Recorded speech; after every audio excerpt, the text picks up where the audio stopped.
Il s'agit du programme sur les données environnementales côtières de référence pour le MPO.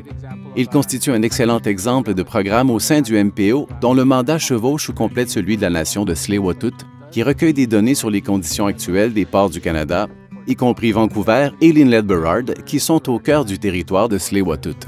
Le travail d'intendance de Tsleil-Waututh comporte une surveillance importante des conditions de l'écosystème, des conditions actuelles pour comprendre la santé de l'environnement, ce qui nous permet de comprendre l'intégralité des changements dans l'Inlet Burrard depuis l'époque du contact avec les Européens.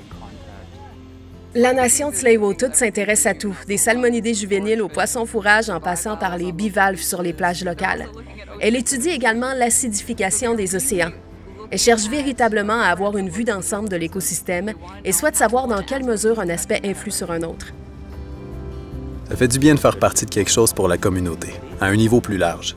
Les gens se promènent toujours, des enfants, des groupes et des groupes scolaires. Que faites-vous? Que faites-vous?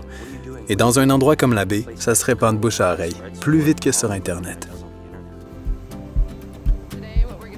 Aujourd'hui, nous allons pêcher des salmonidés juvéniles à la Seine de plage.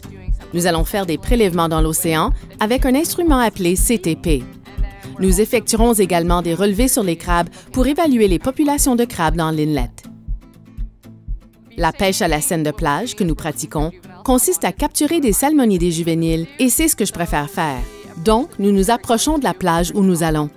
Une personne descend le filet, le bateau s'éloigne alors de la plage, recule, fait une boucle afin de redresser le filet, puis le bateau revient.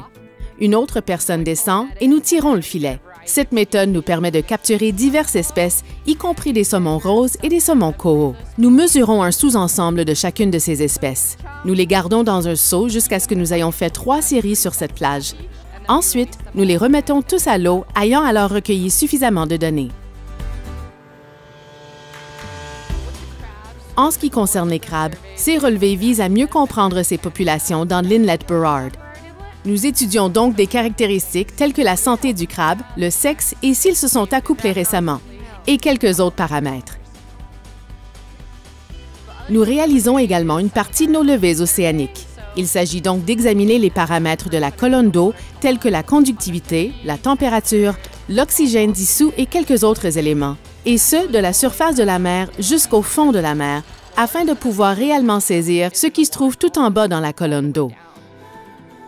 J'ai grandi sur le territoire de Tsleil-Waututh. En fait, je suis allée à l'école avec quelques-uns de mes collègues. Le fait de travailler avec cette équipe m'a permis d'apprendre des choses que je n'aurais jamais apprises autrement. Je pense que c'est important d'avoir ce savoir traditionnel et tout simplement de connaître la configuration du terrain. Nous savons beaucoup de choses sur ce qui se passe ici. Notre peuple utilise cette terre qui l'a nourrie et s'est soucié de sa qualité bien avant que cela ne devienne un travail en soi. Il y a ce savoir traditionnel et ce savoir ancestral. La nation Tsleil-Waututh apporte une compréhension vraiment intime du territoire, de bien des façons. Le fait d'être sur l'eau tous les jours donne aux gens le sentiment que le peuple de la nation Tsleil-Waututh se soucie des autres. Nous sommes là tous les jours. Les Premières Nations et les organisations côtières décident de ce sur quoi elles veulent recueillir des données et de la manière dont elles vont le faire. Les ensembles de données que nous obtenons grâce à cette approche sont plutôt intéressants. Comme vous l'entendez souvent, les communautés autochtones pensent 7 générations à venir. Et je pense qu'il est très important que chacun y réfléchisse car nous voulons laisser les choses en meilleur état que nous les avons trouvées.